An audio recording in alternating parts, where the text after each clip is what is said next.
Olá, alunos da Escola Celestino de Souza, aqui é o professor Valver. Hoje nós teremos mais uma aula de História, conteúdo para os 7º anos, no qual nós iremos tratar sobre a construção do Império Português na América.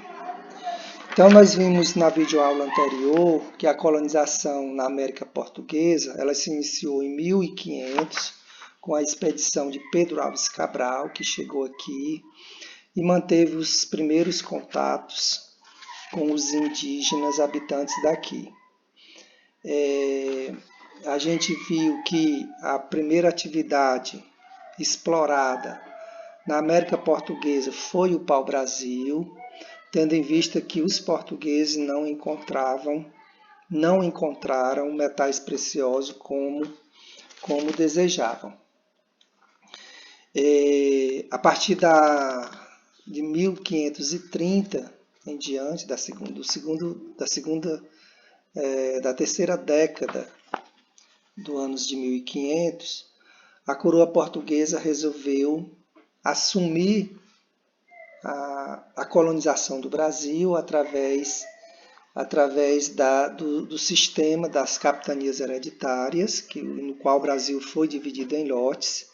Esse sistema não funcionou muito bem, apenas 3 capitanias conseguiram se desenvolver, e vimos um pouquinho sobre o governo geral. Na aula de hoje, nós iremos tratar sobre o Nordeste açucareiro. Então, a gente vai perceber que os portugueses vão escolher a produção do açúcar como uma forma de ocupação econômica do atual território brasileiro. Então, o açúcar foi o principal produto do Brasil colonial.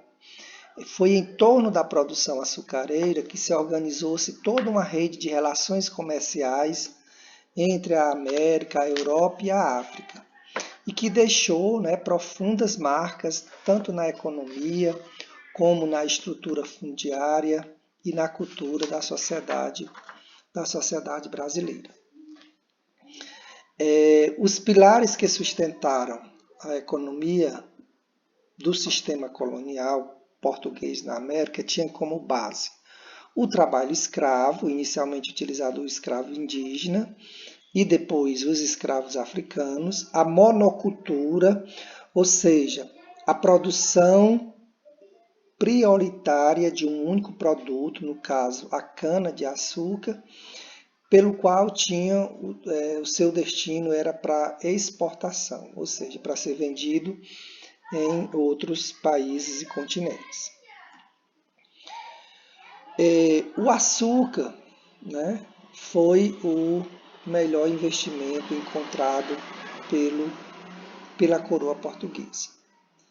Após 30 anos de conquista da América Portuguesa, os portugueses estavam vivendo uma crise econômica devido à queda nos lucros nas especiarias no Oriente. A gente viu que no final do século XV, os portugueses encontraram uma nova rota comercial para as Índias e obtinham grandes lucros com esse comércio. Passado o tempo, outros países também começaram a comercializar com as Índias, principalmente, e essa concorrência fez com que os preços baixassem e os lucros dos portugueses diminuíssem.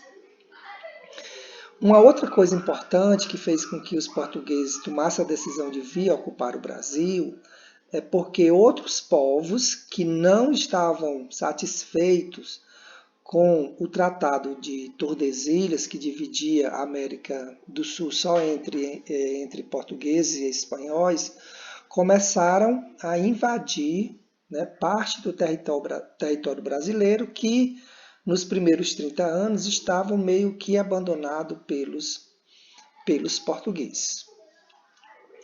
Então, existia um outro sonho, um outro objetivo da coroa portuguesa, que era de encontrar metais preciosos aqui na América Portuguesa.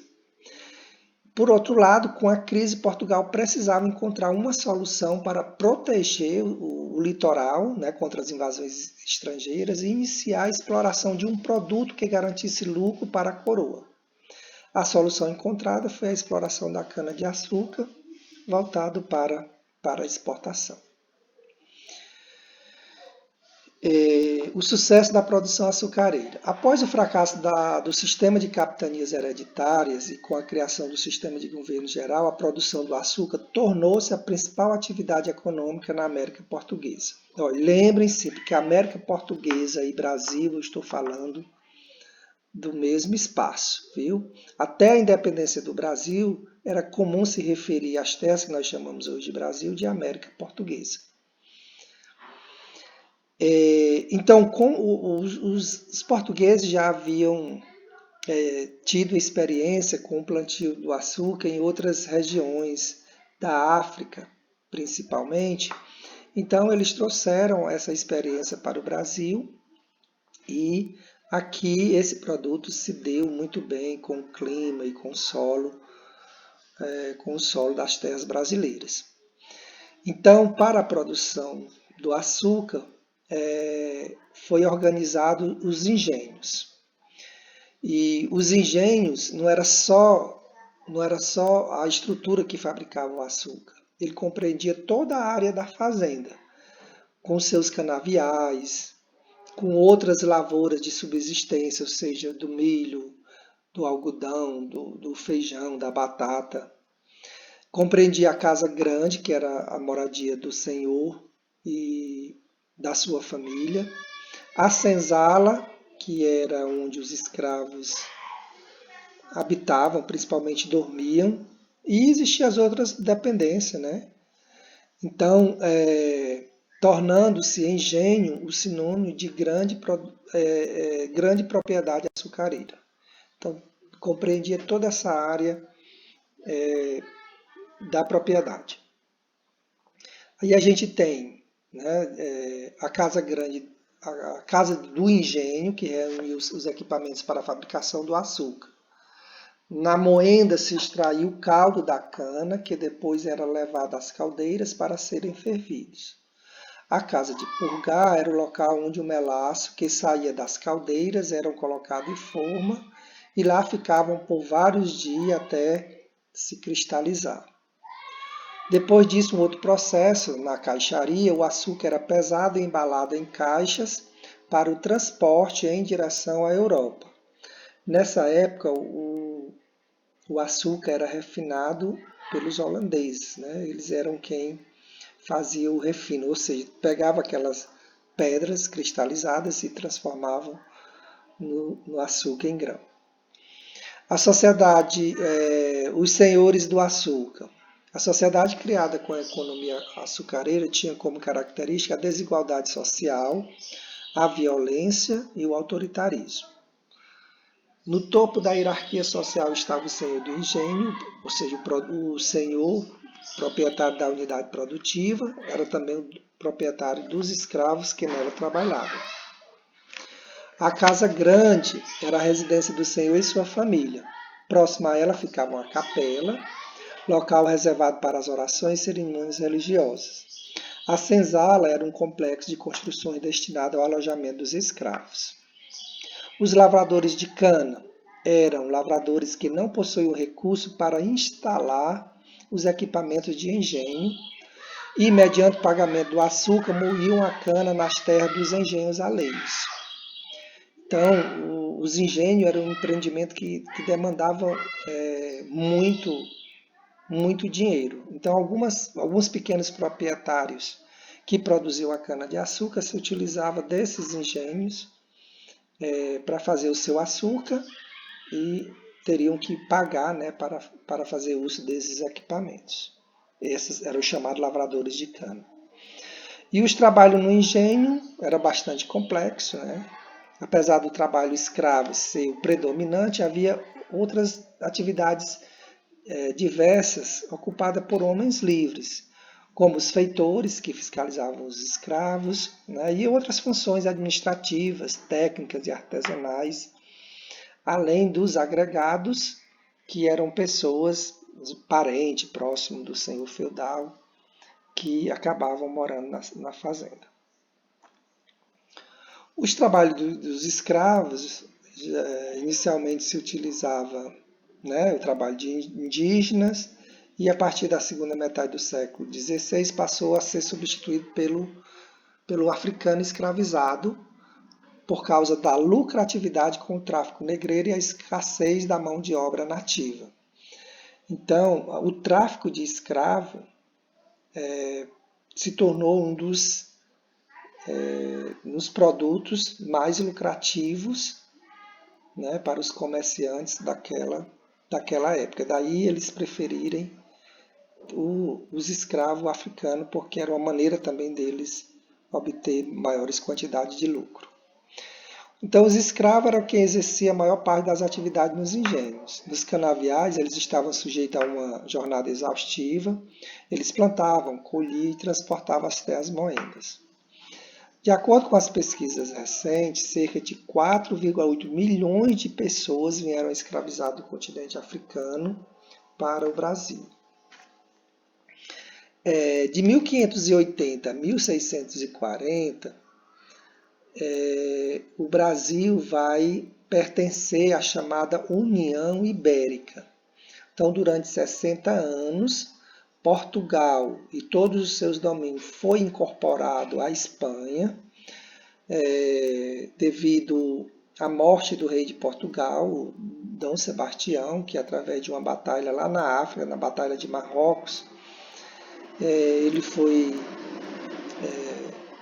morto, né, nessa batalha, e não deixou um sucessor para assumir o trono, ele não deixou filhos. E aí o rei da Espanha, que era tio dele, resolveu invadir Portugal, né, e assumiu, né, e incorporou Portugal e todos os seus domínios à Espanha. E aí esse período é chamado de a União Ibérica, né, porque Portugal e Espanha faz parte geograficamente da Península Ibérica, daí o nome União Ibérica. E aí o Filipe II, né, o rei de Portugal, passou a ser o rei dessas duas nações. Uma outra questão importante nesse período foi a invasão dos holandeses em Salvador. Fora do controle espanhol, os comerciantes holandeses, principais distribuidores do açúcar brasileiro na Europa, não queriam perder seus lucros nesse comércio. Assim, em 1624, ocuparam a cidade de Salvador. No ano seguinte, foram expulsos pelas forças lusos e espanholas, ou seja, portuguesas e espanholas. Os holandeses em Pernambuco. Dispostos a permanecer o negócio do açúcar, em 1613, os holandeses organizaram uma nova expedição e invadiram a capitania de Pernambuco. A administração holandesa foi assumida pelo conde Maurício de Nassau, que governou de 1637 a 1644. Nassau investiu na atividade açucareira, convidou portugueses para o seu governo, praticou a tolerância religiosa, atraindo a comunidade judaica, e promoveu as artes e a ciência, trazendo especialistas para estudar o território, sua natureza e seus agentes. Promoveu grandes mudanças na estrutura urbana de Pernambuco. Os conflitos entre holandeses e colonos. Em 1640, os portugueses rebelaram-se contra a Espanha e reconquistaram a sua independência. Então, chegou o fim da União Ibérica. No Nordeste brasileiro, a situação econômica tornou-se mais crítica. A Companhia das Índias Ocidentais cobrava juros cada vez mais altos dos senhores de engenho. Nesse contexto, os proprietários de engenhos, lavradores de cana, além de escravos africanos e indígenas, lutaram contra o domínio holandês num movimento que ficou conhecido como Insurreição Pernambucana. Eles conseguiram expulsar, né, os holandeses, e uma vez expulso, os holandeses passaram a explorar a produção de açúcar lá no Caribe, na América Central, conquistando aí espaço no mercado mundial e provocando queda nas vendas do açúcar brasileiro. Então eles passaram a concorrer com o açúcar brasileiro e com isso houve uma queda nos preços desse produto no mercado internacional. O reforço do controle colonial. A concorrência entre o açúcar brasileiro e o produzido no Caribe pelos holandeses agravou ainda mais a crise que o Império Português vinha passando. Para superar essa crise, foram tomadas algumas medidas destinadas a controlar os negócios da colônia. Uma delas foi a criação do Conselho Ultramarino, que subordinava o governador-geral como forma de centralizar o poder. Nesse caso, a própria coroa portuguesa vai passar a controlar as atividades comerciais ultramarinas. A Companhia Geral do Comércio do Brasil, criada em 1649, a Companhia do Comércio do Estado do Maranhão em 1882, foram criados para manter o monopólio das exportações e importações de vários produtos da colônia. Esse monopólio significa que somente a coroa portuguesa, somente essa companhia, poderia comprar e vender esses produtos. Além disso, em 1703, Portugal firmou um convênio e um tratado com a Inglaterra, chamado de Tratado de Methuen, que estabelecia taxas alfandegárias mais baixas para os tecidos ingleses que eram importados para Portugal e também para o vinho português que era exportado para a América. A partir desse momento, Portugal se aproxima da Inglaterra, né, pelo qual posteriormente passa a ser dependente econômico desta nação. Outros produtos da economia colonial. Então se cultivava o milho, a mandioca, o arroz, o feijão, além de frutas que eram importantes para a alimentação colonial desse período. O tabaco tinha como destino o mercado europeu e a África, onde eram trocados por escravos. O algodão inicialmente era usado para a produção rústica de redes e roupas para a população colonial. Com o tempo passou a ser produzido para exportação, principalmente para a Inglaterra. A pecuária, a criação de gado principalmente, era utilizado tanto como força motriz para as moendas, para o transporte também, e também se utilizava para a carne, o leite e o couro. A maioria dos produtos para casa, móveis, roupas até, eram utilizados do couro do gado. E ainda também as drogas do sertão, chamadas especiarias da região amazônica, como urucum, anil, cacau, pimenta, grão do Pará, cravo e baunilha, eram utilizados principalmente para exportação. Então a gente finaliza esse conteúdo do capítulo 7. Tem uma atividade aí para vocês. Vocês deverão copiar essas questões no caderno de vocês, responder, colocar o nome e o ano, a turma, e depois me enviar para que eu possa justificar a presença de vocês e dar uma nota. Até a próxima aula.